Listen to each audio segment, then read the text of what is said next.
175,000 Canadians have watched me explain the Smith maneuver on this channel. It's the most popular video we've ever made, and it's missing something. Today, I'm going to try to break it.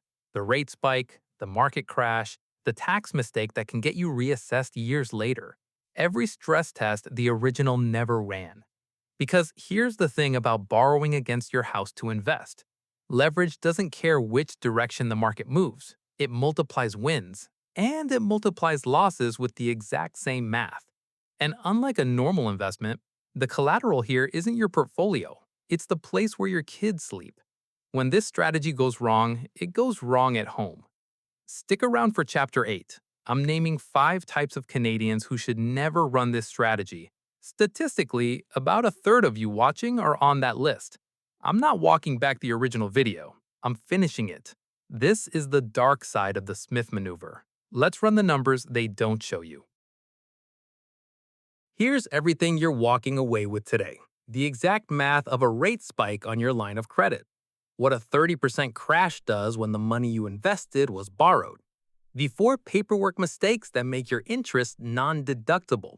What a CRA review actually looks like. And the 1 error that erases your deduction going back years. That's Chapter 7. If we haven't met, I'm Jay. I make videos for Canadians who are tired of money advice built for Americans. Canadian numbers, Canadian rules, Canadian reality. That's the whole channel. Quick housekeeping. This is not financial advice. I'm a guy on the internet with a calculator. Do your own research and talk to a licensed Canadian advisor before touching your mortgage. Cool?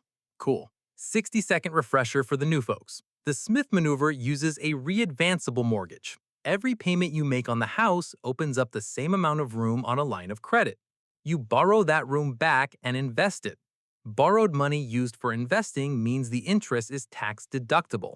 The refund pays your mortgage down faster. More room, more investing, repeat for years. That's the machine. When it runs clean, it's beautiful, and the original video shows you every gear. Today, we throw sand in it. Grab your double-double, stress test 1, the crash. Let's put real numbers on the machine. Say you're 4 years in. 150 grand borrowed against the house, 150 grand invested and growing. Textbook execution. Then the market does what markets do. 2008, the TSX lost about a third. March 2020, same drop in 5 weeks. Your 150 grand is now 105. Here's the part nobody visualizes. Your portfolio shrank $45,000. Your line of credit shrank 0. The market prices what you own. The bank prices what you owe. Only one negotiates. And the meter keeps running. At today's rates, call it 5%, 150 grand of debt costs over $600 a month. You're paying full price to hold a discounted asset.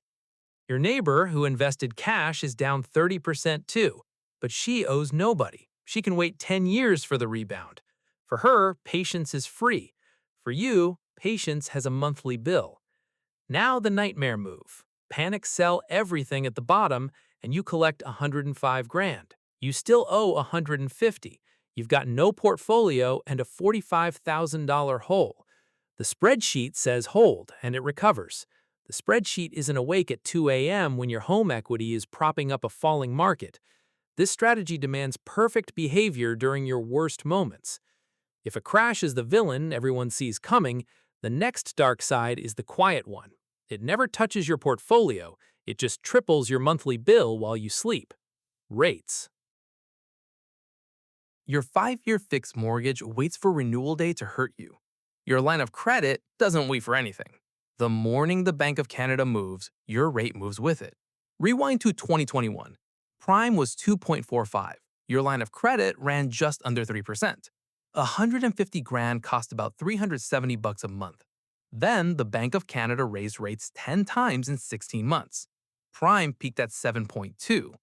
Nobody asked your opinion. Nobody needed your signature. The dial just moved. Same 150 grand of debt.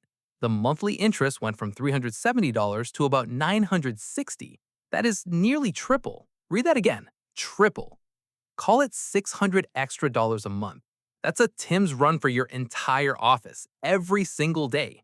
7 grand a year for the same debt holding the same portfolio. And it breaks the strategy's core logic. The whole pitch was borrow at 3 to invest at 7. Now you're borrowing at nearly 8 to chase 7. The machine runs backwards. Now, before you email your bank and torch the whole setup, breathe. The tax deduction softens this. At a 40% tax rate, that 8 feels closer to 5. But your margin of safety, gone. A crash tests your portfolio. A rate spike tests your wallet. Dark Side 3 is when both arrive in the same month your paycheck doesn't. Don't go anywhere. Just joining? Quick catch-up. We're stress testing the Smith maneuver. Borrowed money, invested, secured by your house. It survived the crash test. It limped through the rate test. Now the combined final exam. Here's what the brochures never mention. These shocks don't book separate appointments. Recessions, crash markets, trigger layoffs, and rattle rates all in the same season. The risks in this strategy hold hands. So run the month. The layoff email lands. The mortgage still comes out on the 1st. The line of credit still wants its $960, and hockey registration doesn't care about any of it. Now reach for your emergency fund. Except for a lot of Smith maneuver households, the credit line was the emergency fund. It's already invested, and it's down 30%. Your safety net is the thing on fire. Your options: sell the portfolio at the bottom and lock in that $45,000 hole, borrow more with no paycheck to show the bank, or miss payments on debt secured by your home. Pick one. One more thing buried in the fine print. Most credit lines are demand credit. If home prices fall, the bank can freeze or shrink your limit. They get nervous at the exact moment you get desperate. This is sequence risk. Two investors earn the same average return in a different order, and one never makes it to the average. Markets always recover. The people inside them don't always get to wait. 2009 proved it. The investors who got squeezed out at the bottom didn't just lose money. They handed their recovery to whoever bought their shares. The rebound happened. It just happened without them. Now, here's the twist. This whole chapter assumed your paperwork was flawless. It usually isn't, because losing money is not the worst outcome of this strategy. One sloppy e-transfer can poison the entire machine. Chapter 6. Everything so far, the market did to you.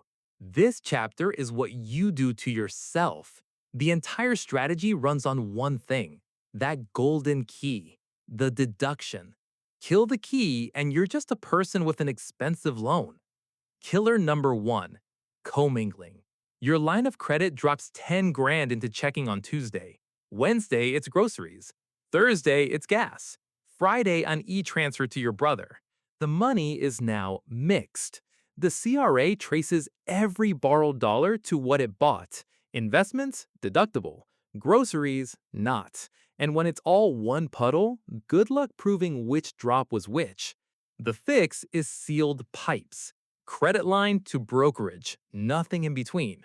Killer number 2, and this one hurts: park borrowed money in your TFSA or RRSP, and the deduction dies instantly. 0. The 2 best accounts in Canada are poison to this one strategy. Someone in this comment section moved credit line money into their TFSA last month. This scene is for you. The deduction exists because you're earning taxable income. TFSA income is invisible to the CRA, so your interest is invisible too. Killer number 3 is the silent one. Because you don't make this mistake, your fund makes it for you. It's called return of capital. And yes, even the big all-in-one ETFs have paid it. Return of capital is your own borrowed money coming back in a distribution. Spend it on life, and that slice of your loan no longer owns an investment. That slice of interest no longer deductible.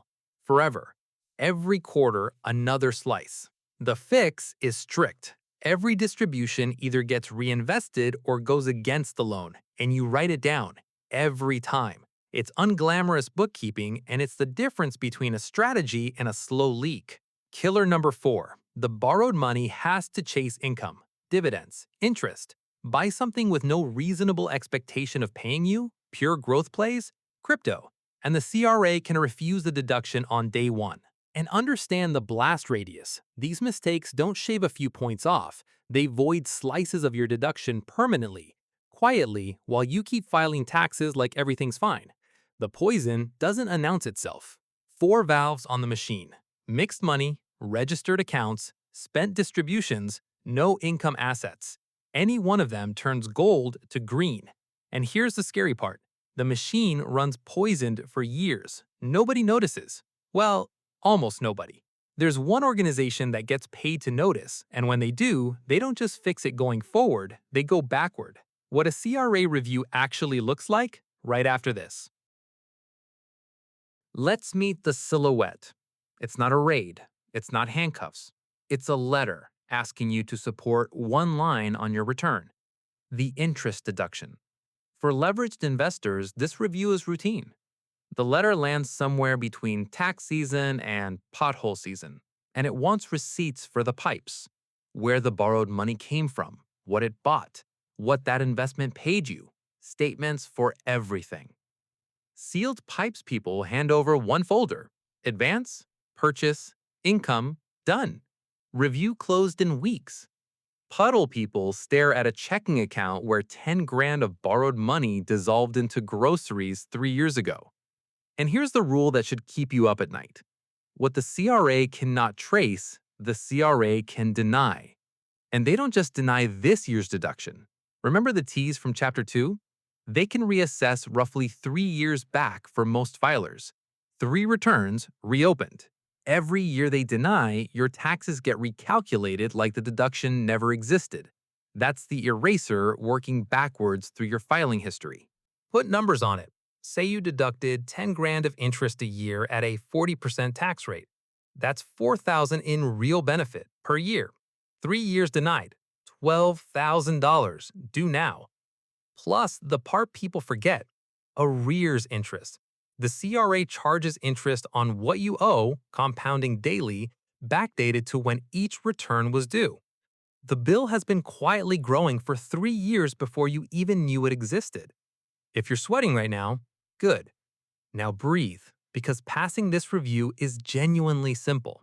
One dedicated credit line, one dedicated investment account, a distribution log, a folder of statements. In this strategy, boring beats clever. Every time. Speaking of clever, the more creative your structure gets — swaps, spousal loops, daisy chains — the more attention it earns. There's case law on this. The Smith maneuver rewards plain vanilla run cleanly for decades. And that's the machine, fully stress tested. Crashes, rates, squeezes, poison, reviews. But the biggest risk factor was never in the machine. It's the operator. Chapter 8. The 5 Canadians who should never run this. Time to check the list. Cloth off. It's a mirror.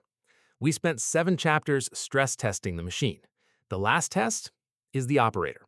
5 profiles. If you see yourself in any of them, this strategy is not for you. Be honest. Profile 1. The variable income earner. Commission, contracts, construction season, gig apps. The machine demands its payment every single month, through every drought. Lumpy income plus leveraged investing is how forced selling happens. Profile 2. The person whose emergency fund is the credit line. We watched that net burn in Chapter 5. You need 3 to 6 months of boring cash, parked, separate, before borrowing $1. Profile 3. The short runway. If you need this money inside 10 years, retirement, a house upgrade, the kids' tuition, leverage doesn't have time to forgive a bad sequence. This is a decades game, or it's nothing. Profile 4. The panic seller, and only you know. If you sold anything in March 2020 or the 2022 dip, you already have your answer. Your track record is data. Believe it.